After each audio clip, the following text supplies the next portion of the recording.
Amém? Vamos ficar de pé para a gente orar e aí a gente começa.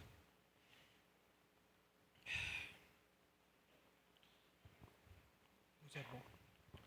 Meu Deus e Pai, eu quero te agradecer por tudo que o Senhor tem feito, Deus. Muito obrigado pelo dia de hoje, pela semana abençoada que o Senhor nos proporcionou. Que no nome santo do seu Filho amado, Jesus Cristo, a gente possa, mais uma vez, estar debaixo da sua autoridade, do seu poder e da sua palavra. Para que a gente aprenda cada vez mais como te agradar, como viver segundo a sua vontade e largar de mão tudo aquilo que é mal, tudo aquilo que não pertence ao Senhor.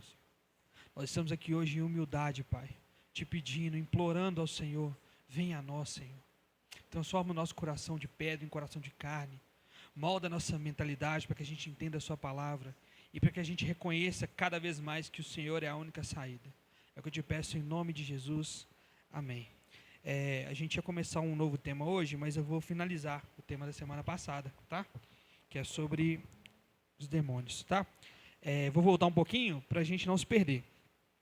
Eu estava no tópico que diz o seguinte: nem todo mal e pecado procedem de Satanás e demônios, mas em alguns casos, sim. Eu queria que vocês prestassem bastante atenção nisso, que eu vou passar correndo, porque tem mais coisa para passar. Se temos a visão da ênfase global nas cartas do Novo Testamento, percebemos que pouco espaço é dado à discussão de atividades demoníacas na vida dos crentes ou aos métodos para resistir e se opor a tal atividade. A ênfase é dizer aos crentes para não pecar, mas viver retamente. Isso aqui a gente precisa começar a entender dessa forma. Por quê? O próximo tema é batalha espiritual. E a gente começa a entender o que é a verdadeira batalha espiritual aqui. A Bíblia ela dá ênfase muito mais em nós vivemos uma vida santa do que como expulsar demônio, como fazer para não entrar na sua casa, aquela confusão toda que Satanás tenta fazer na nossa mente. Nós vivemos uma sociedade que passou por muitas religiões até hoje se autoafirmar judaico-cristã, sendo que, na verdade, muitas das vezes não é, né? Mas mesmo assim, se afirma judaico-cristã. Ou seja, nós temos muita coisa que a gente nem sabe de onde vem. Muita crença que a gente nunca ouviu falar, a origem, mas a gente tem total certeza. Se eu perguntar, todo mundo aqui vai falar alguma coisa e eu vou perguntar assim, da onde você ouviu isso? Minha mãe, minha avó, e assim vai, enfim, né? Por exemplo, em 1 Coríntios, quando há problemas das divisões, Paulo não diz à igreja para repreender o espírito de divisão, mas simplesmente incita-os a viver concordemente e a serem unidos num só pensamento e num só parecer. O que eu estou tentando explicar é que nem tudo é demônio. Fica fácil de entender. Satanás ele é o responsável pelo pecado no mundo, certo? Mas ele não é responsável pelo que está acontecendo muitas das vezes. Muitas das vezes é o pecado, é o nosso problema em lidar com o próximo, é o nosso problema em perdoar o próximo, é o nosso problema em querer as coisas do nosso jeito. E Paulo dá várias ênfases disso. Uma coisa que é interessante, por exemplo, tem uma doutrina que tem feito sucesso hoje em dia, que fala que o crente não pode ficar doente. Eu estava até brincando com o Robinho aqui. O problema é, várias passagens bíblicas demonstram homens de Deus doentes. E a recomendação não é determine a cura, declare. Não, é tipo, toma um pouquinho de vinho aí, que o estômago estava ruim, né? Então, ou seja, fulano estava comigo, quase morreu, mas nós intercedemos e o Senhor curou ele. A oração do justo pode muito seus efeitos. Quando alguém estiver doente, junta a galera, ora e a oração curará o enfermo. Ou seja, cai por terra, não encaixa. Tá? Quando há um problema de incesto, ele não diz aos coríntios para repreenderem o espírito de incesto, mas diz para que eles exercessem disciplina e para que o ofensor se arrependesse. Esses exemplos poderiam ser duplicados muitas vezes em outras cartas do Novo Testamento. Ou seja, nem tudo é demônio. Isso fica claro. Só que por que eu preciso dar ênfase nisso? Porque algumas igrejas dão ênfase demais a Satanás. Demais. É exagerado. A gente não pode dizer que ele não existe, mas a gente não pode ficar falando só nele, pensando nele.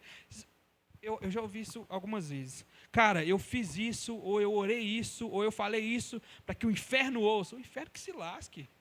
Eu estou aqui para Jesus, cara, não estou aqui para o inferno, não. Gente do céu. Não, vamos glorificar bem alto para Satanás. Satanás que se lasque para lá. Não queremos saber dele. Não é problema nosso o que ele quer, o que ele pensa, o que ele deixou de pensar. A gente precisa resistir a ele. O pastor pregou sobre isso. Resista ao diabo. Ele vai fugir de nós. Isso é uma orientação bíblica, a gente precisa lembrar disso. Portanto, embora o Novo Testamento claramente reconheça a influência das atividades demoníacas no mundo, e mesmo como vemos sobre a vida dos crentes, seu foco primário a respeito do crescimento cristão não é a atividade demoníaca, mas as escolhas e ações feitas pelos cristãos. Alguma dificuldade? A Bíblia está mandando a gente negligenciar o diabo? De jeito nenhum. Mas está falando para a gente parar, pensar um pouquinho. Sabe quando você está em casa, principalmente quando a gente é mais novo, e fica assim, não, alguém pegou meu negócio, você vai correndo atrás, caçando o culpado. Não, você pegou, estava ali, aí você descobre que é mesmo, eu coloquei ali dentro da gaveta. É isso, o problema final somos nós. Somos nós. Similarmente, esse deveria ser o foco principal de nossos esforços hoje. Quando lutamos por crescer em santidade e fé para vencer desejos e ações pecaminosas que permanecem em nossa vida. E aqui eu coloquei Romanos 6. E superar as tentações que vêm contra nós, provenientes do mundo descrentes. Tentações que vêm contra nós, provenientes de um mundo descrente. Paulo fala para a gente renovar a nossa mente.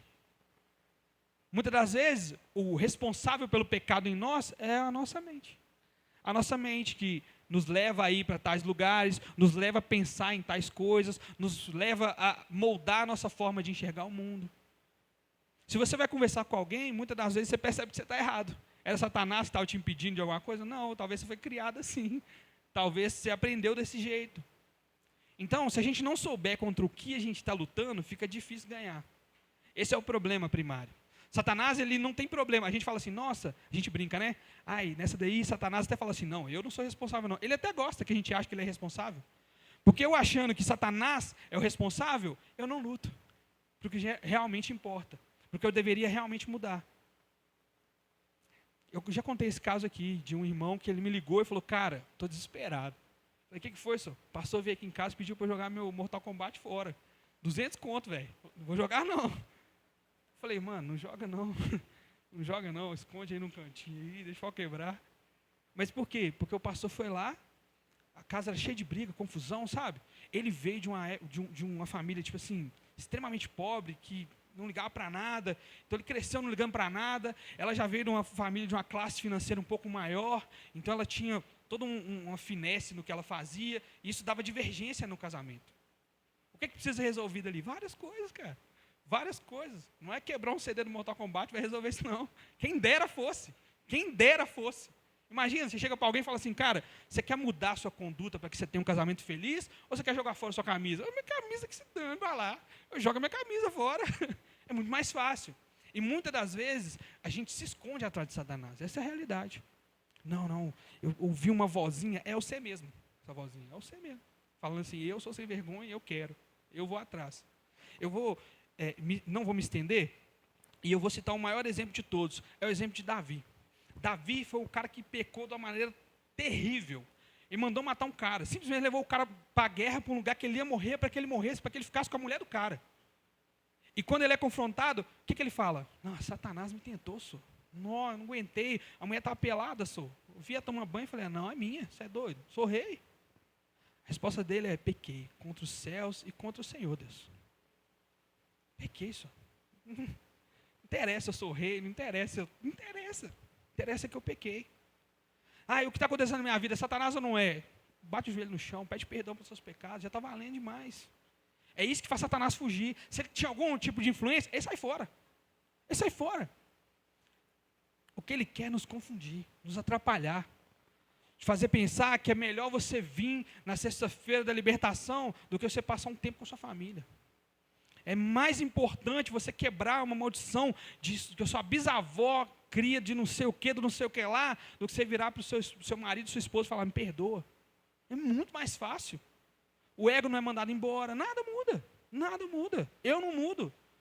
Ai, nossa, eu precisava mudar. Não, é Satanás. Não precisa mudar, não é Satanás.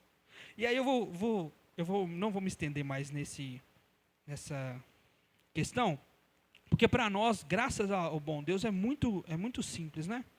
Agora eu queria falar sobre uma coisa, aqui, que eu deixei gravadinho aqui.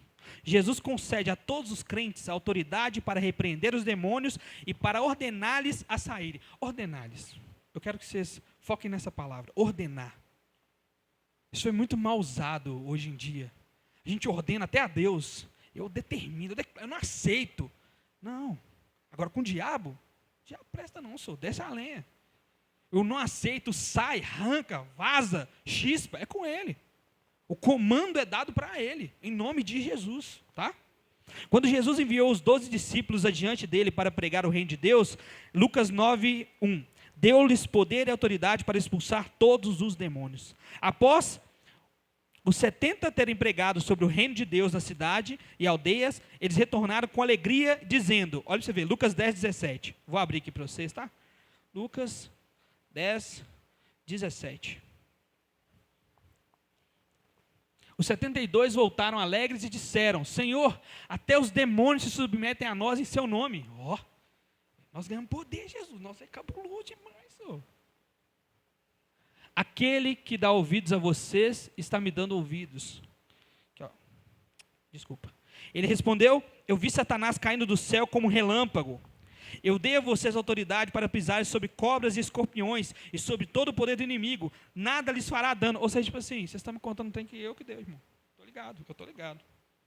Contudo, alegrem-se não porque os demônios se submetem a vocês, mas porque seus nomes estão escritos nos céus. Essa é a galera que fica se intitulando, Pastor Fulano, o destruidor de capeta, a marreta santa do Senhor, aquela confusão toda. Não, você está com problema, é espiritual, liga para o pastor Fulano, ele resolve, ele trabalha com isso. Quem nunca ouviu isso? Na minha igreja eu tinha um pastor assim. Deu problema, os caras ligaram para ele, não, liga para o pastor, senhor. O pastor que resolve, fala, ué, o que ele vai fazer diferente? O que ele tem de diferente? Não, é que é a unção dele. Dele, não quero nada dele não, ué. Sirva ele não, ué. Sirva ele não. Aconteceu um fato, o pastor é prova, a Vanessa é prova, de uma colega nossa que foi possuída por demônios, possuída. E esse fato, assim, se eu fosse contar aqui, nós ia levar a noite toda, de tanta coisa que teve revelação de uma pessoa que nem mora aqui, fica sabendo exatamente o que está acontecendo aqui, foi cabuloso. Mas então, vieram os insensatos também, 2 colegas nossos, viram o que estava acontecendo e falaram assim, vão ligar para o pastor fulano. Eu falei, gente, não precisa ligar para o pastor fulano, não, nós está resolvendo, Zé. É ir lá e orar, tem que fazer, não, o pastor mora longe, ele não vai fazer o que para nós? Fomos lá, nesse tanque que nós fomos lá, os 2 bocó estão lá ligando para o pastor. Está lá, e nós fomos lá, chegamos lá, oramos com a menina, expulsamos o demônio, Satanás saiu, a menina estava até aliviada, o pastor retornou a ligação. O que foi? A menina aqui, pastor, Satanás, não sei o que, coloca ela no Viva Voz. Aí botou ele no Viva Voz, e ela está assim, gente, eu não tenho demônio mais não, acabou, estou me sentindo bem. E o pastor começou a falar. Fala em nome de Jesus, fala não sei o que lá. Eu falei, e eu assim, gente, desliga, vocês estão passando vergonha. Desliga. A situação toda já passou. O que está acontecendo? E o pastor falando, não, ela tem que falar que Jesus veio em casa. Assim, e foi que a Aí eu virei para ela e falei assim, aqui, só para ele desligar. Fala. Aí Jesus vem cá. Opa, ele que expulsou o demônio. E o mais engraçado foi que realmente ele contou isso em um culto que eu estava. Que os irmãos, 2 adolescentes ligaram para ele e ele expulsou o demônio da menina. Eu falei, Jesus abençoe o Senhor. Deus de todas as coisas. Pelo amor de Deus, gente. É importante que reconheçamos que a obra de Cristo na cruz é base definitiva para a nossa autoridade sobre os demônios. Embora Cristo tenha ganho a vitória sobre Satanás no deserto, as cartas do Novo Testamento apontam para a cruz como o momento em que Satanás foi definitivamente derrotado. Jesus assumiu a natureza humana, carne e sangue, para que, por sua morte, derrotasse aquele que tem o poder da morte, isso é, o diabo. Está em Hebreus 2:14. Não está na sua mão esse poder. Está na cruz esse poder. Sabe aquela ideia de que, não, eu não vou lá expulsar o demônio, não, porque ele vai me humilhar. Que te humilhe, você não vale nada mesmo, não. Mas você vai deixar alguém oprimido por demônio? De jeito nenhum. Essa é a autoridade. Não é a autoridade de que eu estou santo o suficiente, estou nada. Jesus, não prestamos para coisa nenhuma. Mas fulano não vai ficar oprimido por demônio mais. Nós cremos nisso. Nós cremos que o seu sangue tem poder. O Senhor tem poder. E eu usei o termo seu sangue, perigosíssimo. Perigosíssimo. Quantas pessoas atribuem isso a realmente o sangue de Jesus? O sangue de Jesus tem poder. Jesus tem poder. Quando a Bíblia fala o sangue de Jesus, está falando pelo que ele fez na cruz, o sacrifício dele na cruz. Ou seja, o sacrifício dele na cruz deu a ele toda a autoridade sobre qualquer espírito, no céu, na terra e debaixo da terra. Não tem isso. Fulano está oprimido por demônio. Vão lá, Zé. Vão lá. Não, mas eu estou cheio de pecado, eu preciso me consertar. Então, no caminho você vai consertando, que a pessoa não pode passar de hoje com esse demônio. Ou nós não somos crentes? Essa é a ideia. A autoridade não está no nosso nome. Aí, se eu chegar lá e o demônio contar meus pecados, conta para ele outros que ele não sabe. Vai. Muda nada. A diferença entre nós e Satanás é essa. Eu posso me arrepender, ele não. Ele já perdeu. Não, e você fez aquilo, aquele dia eu falei assim, pois é, Satanás, e eu sei que não vai se arrepender. Sai em nome de Jesus, irmão. Não estou conversando de mim, não. Sai. Sai, é em nome de Jesus. Satanás, ele é esperto, ele bota medo na gente. Medo. Léo pregou sobre medo. Não tem medo do diabo. Porque maior é Jesus. E não é aquele negócio, aleluia, é maior. Não, realmente é maior, não tem nem luta, não tem nem conversa. Então não tem porquê a gente viver com medo. Amém? E agora, tem mais algumas coisinhas, mas eu queria passar isso, porque não vai dar tempo, realmente não vai dar tempo. Tá? Eu queria falar um pouco sobre batalha espiritual, aproveitando que a gente falou sobre anjos e demônios, explicar um pouco desse movimento, que tem pouco tempo de existência e muito tempo de bagunça. Tá? Eu queria que vocês abrissem a Bíblia de vocês, Gálatas 1, 8 e 9. Mas ainda que nós ou um anjo dos céus pregue um evangelho diferente daquele que pregamos a vocês, que seja amaldiçoado. Como já dissemos agora, repito, se alguém anuncia a vocês um evangelho diferente daquele que já receberam, que seja amaldiçoado. Aprende uma coisa, quando a Bíblia fala mais de uma vez sobre uma coisa, o disso, repito, é porque é extremamente importante. Os Gálatas estavam passando por esse problema, um problema diferente, mas de origem igual. Pessoas tentando enfiar coisas no meio do evangelho para criar um evangelho do homem, né? Paulo fala com veemência a respeito daqueles que apresentam ensinos sem uma fundamentação bíblica sólida. A orientação é para não receber e nem aceitar esse tipo de ensino vindo de qualquer pessoa. Os Gálatas viviam essa experiência com os judaizantes, mas durante toda a história e nos dias atuais precisamos ficar atentos a esses preceitos básicos da centralidade e dependência absoluta na palavra de Deus como única regra de fé e prática. A gente está chegando no mês em que a gente comemora a Reforma Protestante. E o pilar da Reforma Protestante é sola Escritura.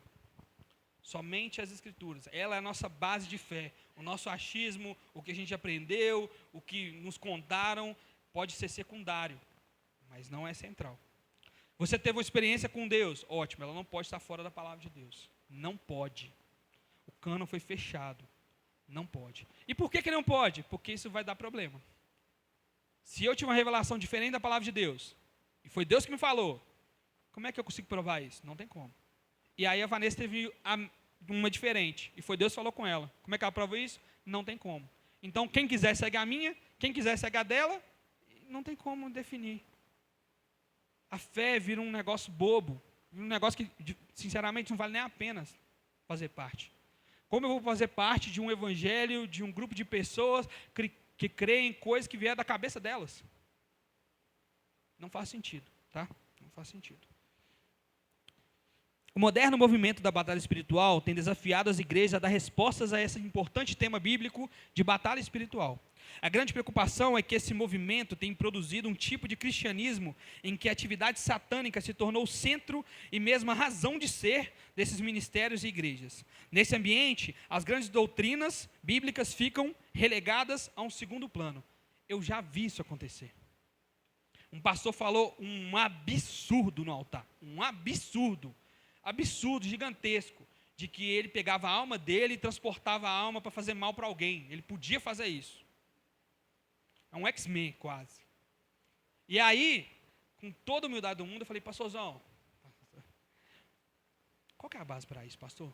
Quando acabou assim, sabe? Eu, pastor, queria te perguntar, o senhor falou na aula anterior tal coisa, qual que é a base para isso? Ele virou para mim e falou assim, experiência, né? Eu falei, então tá. Eu não quis falar com ele assim, Satanás te enganou, trouxa. Te fez achar uma coisa que não é, para você ficar ensinando para nós, essa besteira. Vamos lá, gente. Vamos lá. Se você quisesse destruir alguém, enganar alguém, fazer com que alguém vivesse uma vida de erros, não é muito melhor do que só matar a pessoa? As pessoas acham isso, não, Satanás está atrás de mim para me matar. Não, é que é só fazer você acreditar na besteira gigantesca, porque aí você passa o resto da vida se matando aos pouquinhos. Você vai se matando, vai matando os outros, vai contando besteira para os outros. Eu já contei aqui uma vez, eu li um livro chamado Crônicas de um Exorcista, deve ser a maior atrocidade que eu já li na minha vida. E o cara contou que ele foi numa casa e tentou expulsar o demônio 3, 4 horas e o demônio não saiu. Eu falei assim, gente, eu já tinha ido embora. 4 horas. Até que ele, cansado, escorou num quadro, o quadro caiu e a mulher gritou. Falou, opa, é aí, irmão. Ele começou a tocar nas coisas. No que a mulher gritava, ele juntava. O que ela não gritava, ele deixava no lugar. Fez um montinho, queimou o montinho, o demônio nunca mais voltou. Um trouxa. Satanás, ele sai no nome de Jesus. Se ele não saiu no nome de Jesus, ele saiu como? Ele não saiu, né? A ideia é essa. Ele não saiu. Ele pode simplesmente deixá-lo em paz por um tempo? Claro que pode. A Bíblia fala que aquele gadareno, quando ele estava são, as pessoas prendiam ele. Quando ele estava possuído, ele arrancava os grilhões. Ou seja, ele tinha um tempo de paz. Satanás falou assim, já brinquei com ele umas 12 horas, vou dormir um tiquinho aqui, ele me deixa em paz, e ensina isso num livro. Com tanto de crente acreditar. Olha o poder de destruição do cara, velho. Olha o poder de destruição do cara. E aqui nós vamos para os principais ensinos do movimento de batalha espiritual. Um dos principais pontos desse movimento está relacionado ao entendimento de que todos os males que acontecem às pessoas, à sociedade, à igreja, tanto aqueles relacionados a sofrimento, miséria, como também os males de comportamento, como prostituição, lascívia, moralidade, são produzidos diretamente por demônios. Quem dera. Então a solução para atacar esse problema sempre é confrontar e expelir essa entidade maligna. O segundo ensino trata os espíritos territoriais, que entendem que Satanás designou um demônio ou vários deles para cada unidade geográfica do mundo. Além dos territórios, existe também a demonização das estruturas. Portanto, nessa visão, a igreja não pode evangelizar com sucesso enquanto não neutralizar as forças espirituais cósmicas. Vocês não devem ter ouvido isso, né? Isso é mais para o âmbito de evangelismo.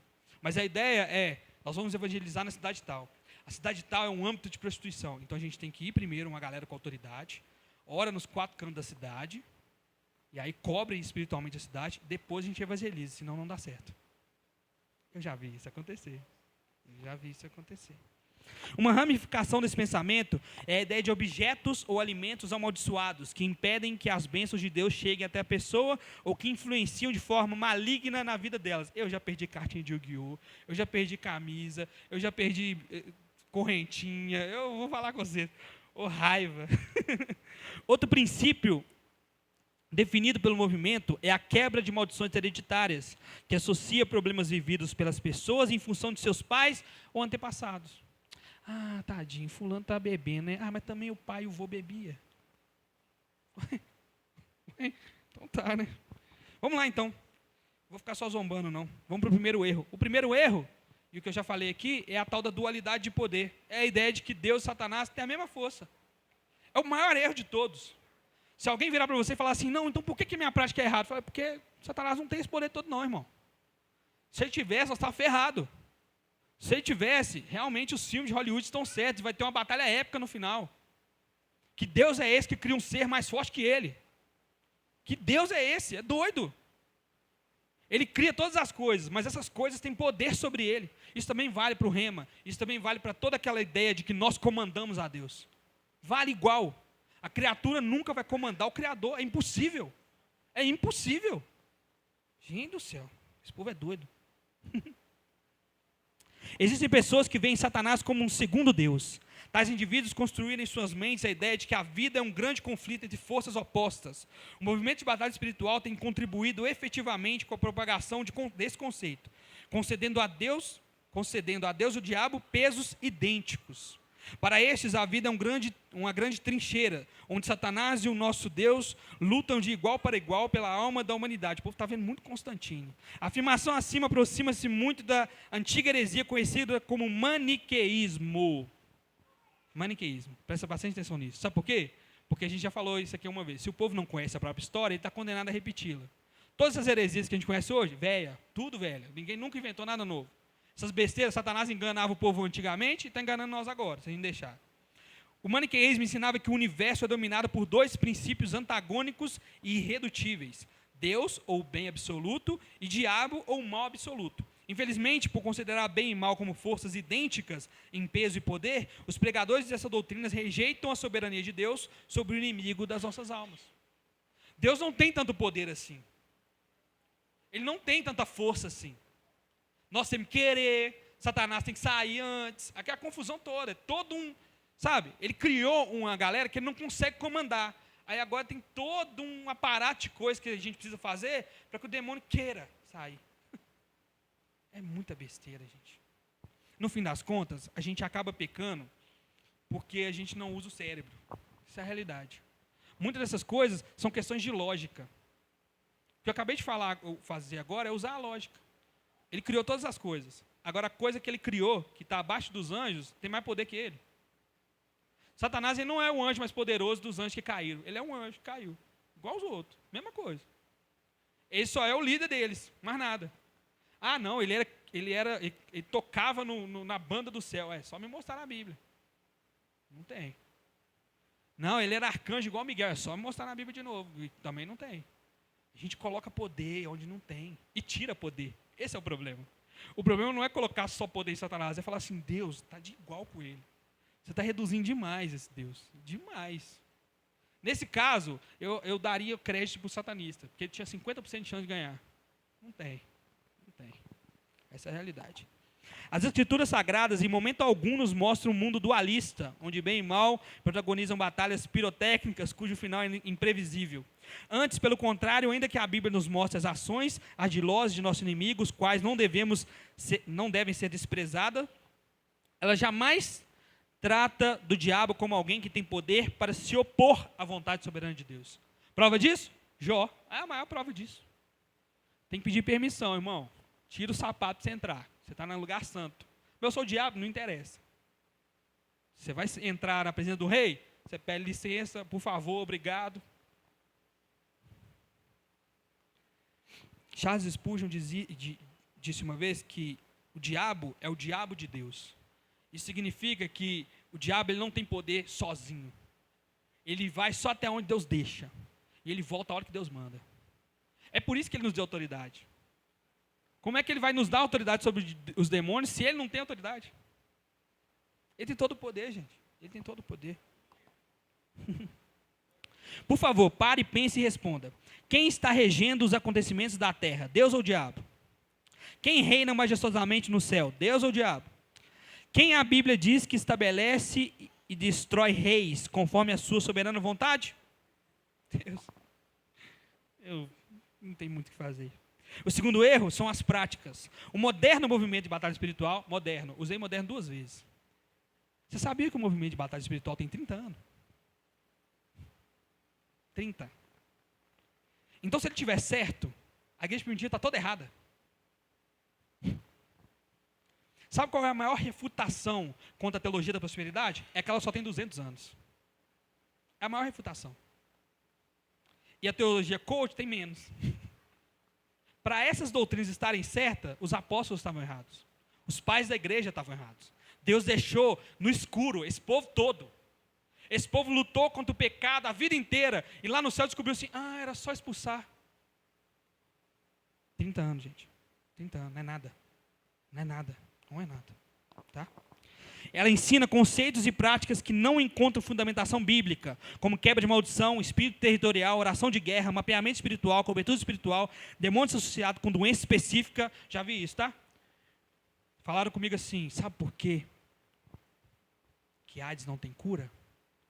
Porque o demônio da AIDS é muito forte. Eu aprendi com os meus colegas que eu jogo videogame com eles. Com doido, você só concorda. Você é verdade, estou indo ali. E vai.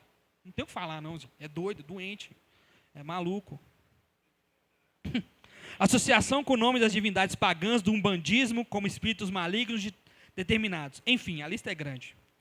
Procuramos em vão, no relatório bíblico da vida e obra de Jesus e dos apóstolos, evidências de que eles faziam mapeamento espiritual, demarcação de território, amarração de potestades, quebra de maldição. Você já viu Paulo fazer isso? Você não viu. Você não viu.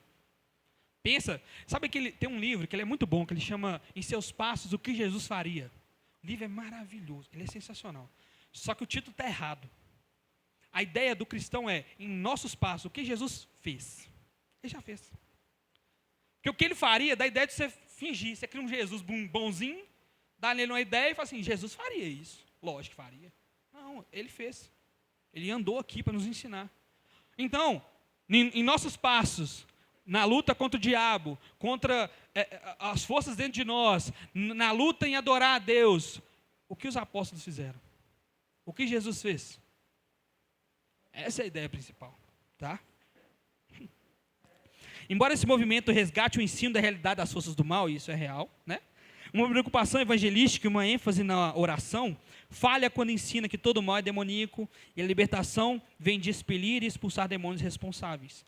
Não encontramos base bíblica para o ensino de espíritos territoriais, demonização de estruturas, mapeamento espiritual e essas coisas todas, né?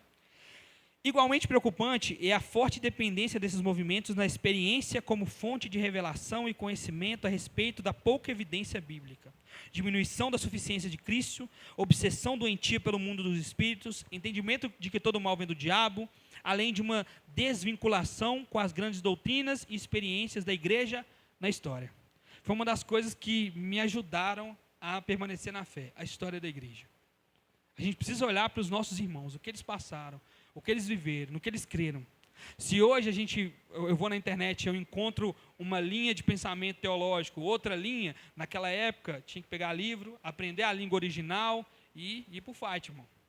Vários concílios, a gente 3, 4 dias, 6 meses, igual Trento, aquela confusão toda, só para chegar na verdade. Deus não vai honrar esse povo? Vai, e honrou esse povo. Homens honrados, homens cheios de Deus, e a gente vai e cria a nossa própria teologia.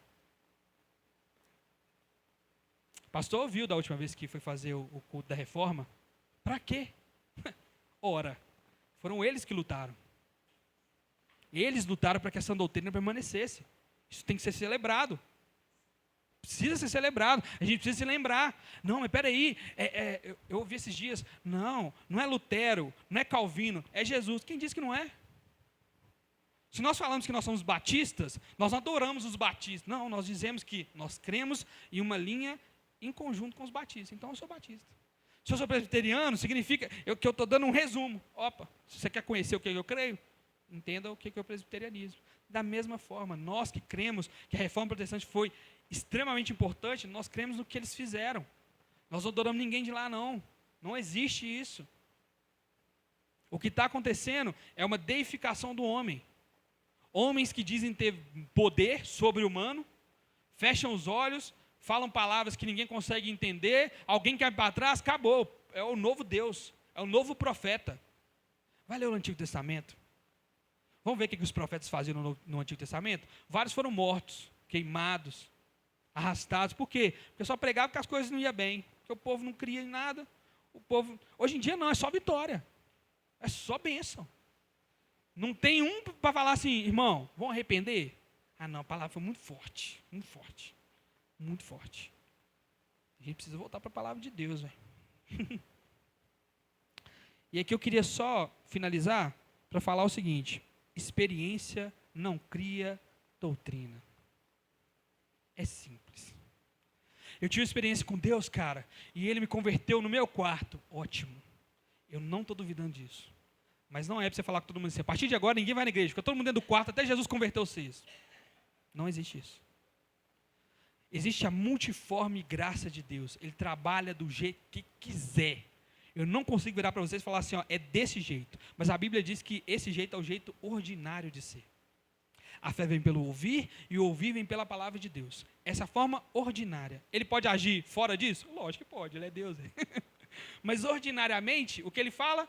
Que ele faz as pessoas ouvirem através da palavra. Então a gente prega a palavra. É simples. É simples. A gente não pode transformar o que Deus fez em uma doutrina. Cara, eu estava com uma dor tal, e aí eu plantei uma bananeira e melhorou. Você plantou uma bananeira e melhorou. Você. Glória a Deus, não estou duvidando disso. Mas a ideia é, leva para a igreja a sua dificuldade, os irmãos vão orar, e a oração do justo curará o enfermo. A gente está orando aqui, alguém é tomado pelo poder do Espírito Santo, bota a mão em todo mundo é curado. Glória a Deus, Ele tem esse poder. Ele tem esse poder. Ordinariamente, nós oramos. É isso. Nada mudou. Aquele que foi usado uma vez, pode nunca mais ser usado. Ou pode continuar sendo usado. Glória a Deus, continua não sendo Deus. O poder continua não vindo dele. É simples assim. O evangelho é simples por causa disso. Porque ele não tem nenhuma nuance a mais. O que eu perdi? Você perdeu por não ler a Bíblia. O resto, você pode perder o que você quiser. As pessoas ficam um pouco perdidas no evangelho. Não conseguem entender. Não, o que é certo, o que é errado. Está aí o manual. E se você tem algum problema de entendimento em alguma parte, a igreja está aí para isso. Comentem com a Dani. Às vezes, você já conhece a passagem bíblica, mas você está passando por uma fase e você não lembra dela. A igreja está aí para te lembrar. João 3,16. Você não lembrou disso hoje. Eu estou te lembrando agora. E você sabe o que está falando. Talvez isso te ajude em alguma coisa. Esse é o papel da gente viver em união. Todo mundo junto, fazendo o que Deus mandou a gente fazer. A discussão de, cara, eu falei semana passada disso, a discussão de, nossa, não vou na igreja, não, porque lá, Jesus mandou, então sei lá, pode ter o que for. Pode ser uma bagunça, pode ser uma confusão, eu estou aqui. Já viu a sala de aula? O professor sai, a sala está aquela bagunça. Você está lá fazendo sua atividade, ela vai voltar. Ela vai voltar e ela vai pedir o caderno. E quando ela pedir, o meu está completinho. Não importa a bagunça. E eu ainda vou apontar o dedo. Aprontou. Que eu não quero que ganhe mais nota que eu não. Filho, tá brincando? Ser honesto, ser justo. Deus é um Deus justo. Se ele falou, vamos fazer parte da igreja, vamos fazer parte da igreja. Ah, nossa, mas minha igreja é uma bagunça. Vamos fazer parte da igreja, senhor. Não, mas está cheio. Vamos fazer parte da igreja, senhor. Ele mandou. Ordenança dele. Para não deixar vocês no escuro, Efésios 6. Porque existe sim uma batalha espiritual. Uma verdadeira batalha espiritual. Efésios 6, 11.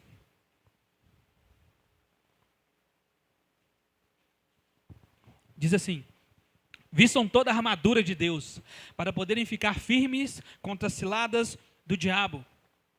Pois a nossa luta não é contra os seres humanos, mas contra os poderes e autoridades, contra os dominadores deste mundo de trevas, contra as forças espirituais do mal, nas regiões celestiais. Então existe uma batalha espiritual. Existe. A batalha espiritual é bíblica e muito real. O diabo e seus anjos procuram de todas as formas destruir a obra de Deus, para tanto ele ataca a igreja que foi resgatada pelo sangue de Jesus.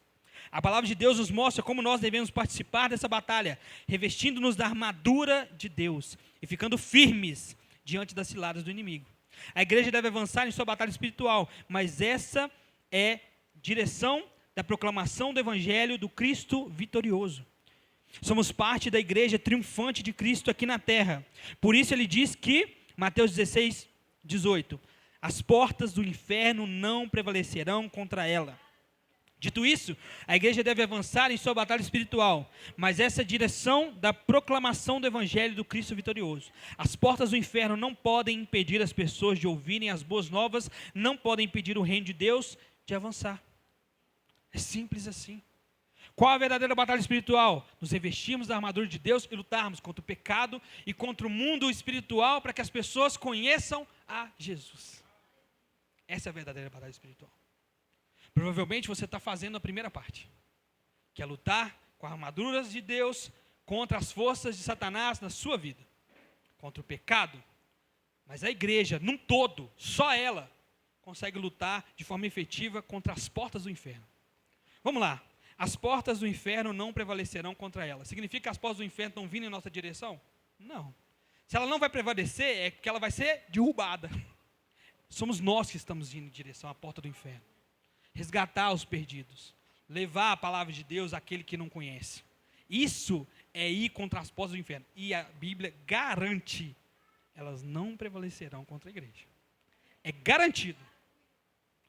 O da hora é isso, Jesus trabalha com vitória garantida, irmão. Vem, você vai receber, está valendo demais, só vir. Só participar. Beleza. Eu preciso pular algumas coisas, tá? Eu preciso realmente pular algumas coisas que a gente está um pouquinho atrasado. Tiago, vamos lá. Tiago 4:7. Eu estou basicamente falando aqui o que o Léo falou na quarta, tá? Então vocês, só ir lá ver a pregação do Léo, não muda nada. Portanto, submetam-se a Deus, resistam ao diabo e ele fugirá de vocês. Tá simples. Tá entregue. O que eu preciso fazer? Campanha de 10 dias? O que eu preciso fazer? Ungir as portas da minha casa? O que eu preciso fazer? Ungir o copo em cima. Resistam ao diabo e ele vai fugir de vocês. É simples. Extremamente simples. E o que eu faço? Eu já fiz tudo isso. E agora? Será que Deus não vai me abençoar? A resposta, irmãos, é que Deus ele é um Deus misericordioso. E no tempo da nossa ignorância, Ele ainda nos abençoa. Ele tem cuidado de nós. Mas isso não é desculpa para viver ignorante. Eu vejo muitas pessoas usando isso. Deus, Ele perdoa o tempo de ignorância. Ótimo, mas eu não quero ser ignorante. Eu quero conhecer a Jesus e continuar conhecendo. O que precisar conhecer dEle, o que precisar saber dEle. Porque eu amo Ele.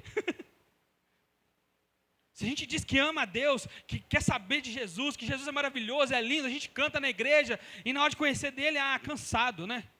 Eu já sei o suficiente. Você vai acabar caindo em besteira. Eu tenho muito medo de crer em um Deus que quando a trombeta tocar, eu olhar para ele e falar assim, eu não te conheço, não. Ele fala, eu também não te conheço. Como é que nós faz? Vai cada um para o seu lado, né? Vai cada um para o seu lado. A acusação em Apocalipse é, eu não te conheço. Ou seja, não interessa o que você fez. Se não for no meu nome, você estava fazendo à toa. Nós queremos ser conhecidos por Deus. E como você é conhecido por Deus? É sendo filho dele. Como você é filho dele? Fazendo aquilo que ele pediu para fazer. É simples. De novo, mais uma vez, é usar a lógica. A lógica sumiu dos altares. Sumiu. Você vai nas igrejas, é um tanto de coisa. Sumiu. Eu quero fazer uma pergunta para vocês. Agora eu estou finalizando mesmo.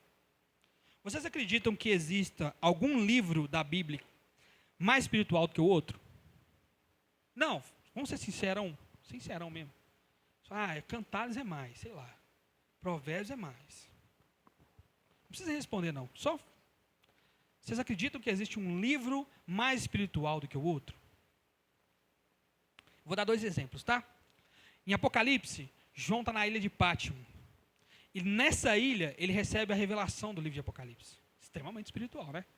Extremamente.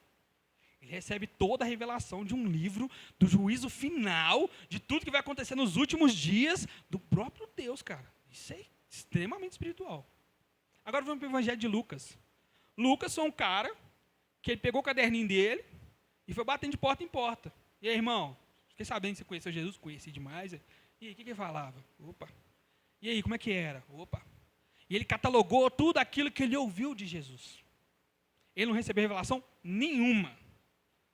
Lucas é a palavra de Deus? João é a palavra de Deus? Tamo aí. Essa galera que tem essa ênfase demais no espiritual, esquece que o espiritual também é natural para o crente. É tudo aquilo que está conforme a palavra de Deus, conforme a forma em que Deus age. Um irmão falar em línguas e o outro interpretar é algo extremamente espiritual. O irmão subir aqui e iniciar o culto também é. Você abrir sua Bíblia na sua casa, ler que o Senhor é bom, é extremamente espiritual. Extremamente espiritual. Você ir para o seu trabalho e ser um bom funcionário também é. Também. É assim que Deus trabalha. Esse é o mundo espiritual, é o mundo em que nós vivemos. Nós vivemos em espírito, nós reinamos em espírito com Cristo. A gente precisa entender isso, viver isso. Não quer dizer que você tem muita bênção e você que está sentindo que tem pouca bênção, Deus está mais com você. Nada disso. Nós vivemos em um mundo espiritual, onde Deus quer nos ensinar a cada momento. Tudo que a gente passa é um aprendizado e a gente está diante de Deus. Seja fazendo a coisa mais ordinária do mundo, que é pegar esse copo aqui e colocar aqui, seja você orando por alguém. Isso é extremamente espiritual. Extremamente. Vamos ficar de pé?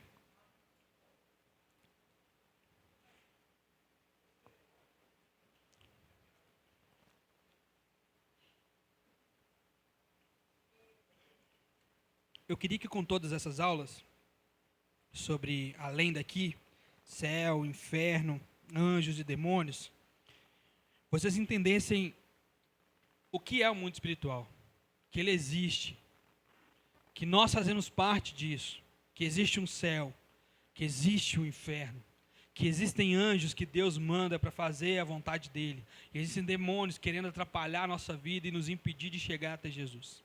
Mas principalmente, Deus comanda tudo. Nada sai do controle dele. Nada está uma bagunça para ele. Nada, mas nada vezes nada. Nada. É por isso que a gente confia nele. Vamos orar? Senhor Deus e Pai, eu quero te agradecer, Deus, por mais esse ensinamento.